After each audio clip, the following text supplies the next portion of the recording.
ओम नमः शिवाय, जय महाकाल। हम सबको पता है 23 फरवरी को माघ मास की पूर्णिमा तिथि का बहुत ही प्यारा सा दिन है।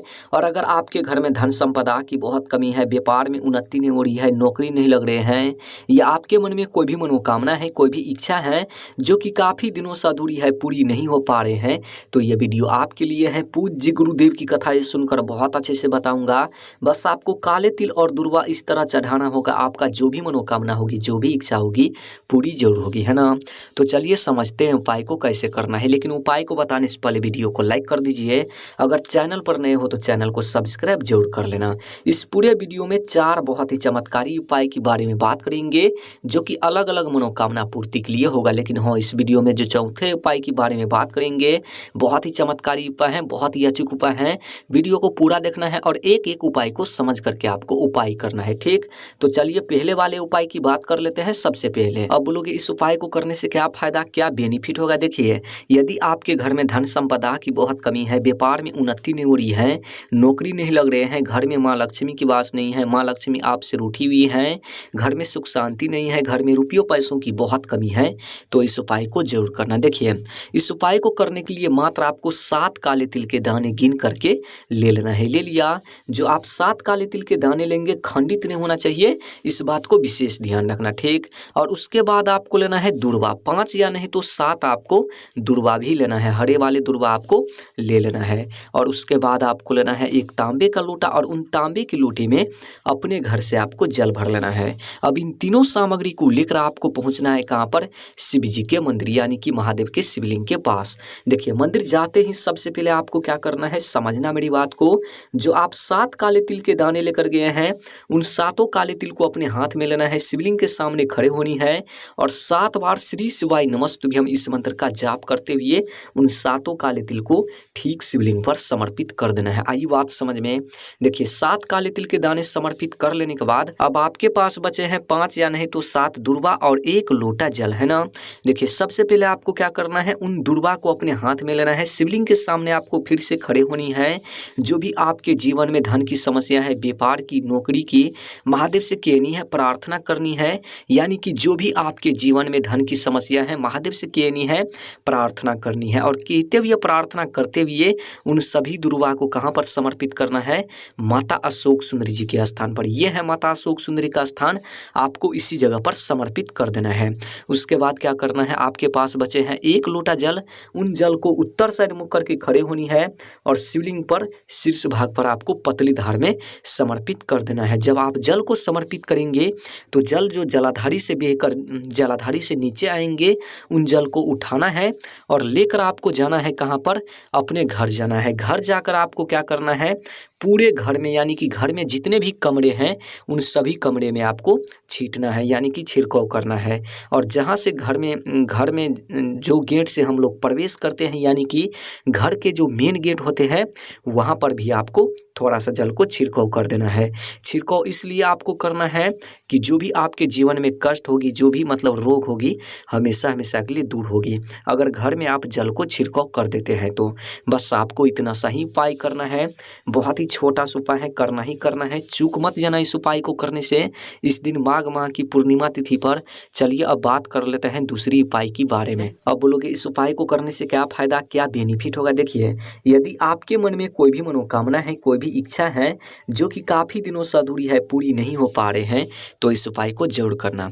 इस उपाय को करने के लिए मात्र आपको 2 लौंग लेना है। लेकिन हाँ, जो आप लौंग लेंगे खंडित नहीं होना चाहिए, इस बात को ध्यान रखना। और उसके बाद आपको लेना है 1 चम्मच या 2 चम्मच शहद। और उसके बाद आपको लेना है एक तांबे का लोटा, और उन तांबे के लोटे में अपने घर से आपको जल भर लेना है। अब तीनों सामग्री को लेकर आपको पहुंचना है शिव जी के मंदिर। आसपास जहां भी हो मंदिर शिव जी का, आपको वहां जाना है। वहां जाने के बाद उत्तर साइड मुख करके खड़े होनी है और 1 लोटा शिवलिंग पर सबसे पहले आपको जल समर्पित कर देना है। देखिए, समझना मेरी बात को।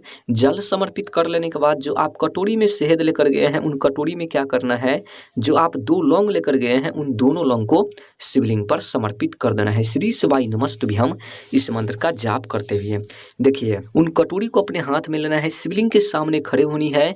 जो भी आपके जीवन में अधूरी मनोकामना रह गए हैं कहनी है, महादेव से प्रार्थना करनी है और कहते हुए प्रार्थना करते हुए उन दोनों लौंग को शहद वाले कटोरी में से निकालना है और शिवलिंग पर समर्पित कर देना है। उसके बाद आपको क्या करना है, वहाँ पर आपको 2-3 मिनट बैठना है। जो भी आपके जीवन में अधूरी मनोकामना रह गए हैं महादेव से कहनी है, पूरी करने के लिए प्रार्थना करनी है। यकीन मानिए माघ मास की पूर्णिमा तिथि पर इस उपाय को कर लेते हैं शुक्रवार के दिन सुबह से लेकर शाम तक किसी भी समय, तो जो भी जो भी मनोकामना होगी महादेव पूरी परिपूर्ण जरूर करेगी, है ना। बहुत ही चमत्कारी उपाय है, बहुत ही विशेष उपाय है। विशेष तिथि पर इस उपाय को करने से मत चूकना, माघ महीने में पूर्णिमा तिथि पर। चलिए अब बात कर लेते हैं तीसरी उपाय के बारे में। अब बोलोगे इस उपाय को करने से क्या फायदा, क्या बेनिफिट होगा। देखिए यदि आपके जीवन में बहुत ज़्यादा रोग हैं, कष्ट से आप परेशान हैं, बीमारी से परेशान हैं, तो इस उपाय को करना है। देखिए इस उपाय को करने के लिए मात्र आपको एक बेलपत्र लेना है, लेकिन हाँ बेलपत्र जो आप लेंगे खंडित नहीं होना चाहिए, ठीक। क्योंकि महादेव को खंडित सामग्री समर्पित नहीं होता है। पूज्य गुरुदेव ने यह भी बोला है कि अगर आपको बेलपत्र नहीं मिल पाता है किसी भी वजह से, तो आप शिवलिंग पर चढ़े हुए बेलपत्र ले सकते हैं, पुनः उसको धो करके आप उपाय में इस्तेमाल कर सकते हैं, है ना। उसके बाद आपको लेना है एक तांबे का लोटा और उन तांबे के लोटे में अपने घर से जल भर लेना है। अब दोनों सामग्री को लेकर आपको पहुंचना है कहाँ पर, शिव जी के मंदिर।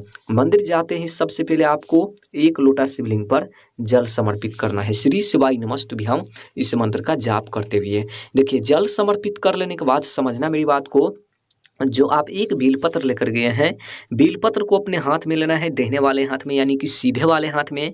शिवलिंग के सामने आपको खड़े होनी है और कुंदकेश्वर महादेव, ध्यान रखना इस मंत्र का, कुंदकेश्वर महादेव इस मंत्र का जाप करते हुए उन बेलपत्र को शिवलिंग पर समर्पित कर देना है। देखिए अब यहाँ पर बेलपत्र समर्पित करने का तरीका है। जब आप बेलपत्र को समर्पित करेंगे तो बेलपत्र के जो डंडी होते हैं वो डंडी आपको रखना है जलाधारी को, और जो पत्ती होते हैं वो पत्ती आपको रखना है शिवलिंग को। कुछ इस प्रकार से आपको बेलपत्र को समर्पित करना है। उसके बाद आपको क्या करना है, 2-3 मिनट बैठना है शिवलिंग के सामने। जो भी रोग है, जो भी कष्ट है, जो भी बीमारी है जीवन में दूर करने के लिए कहनी है, प्रार्थना करनी है।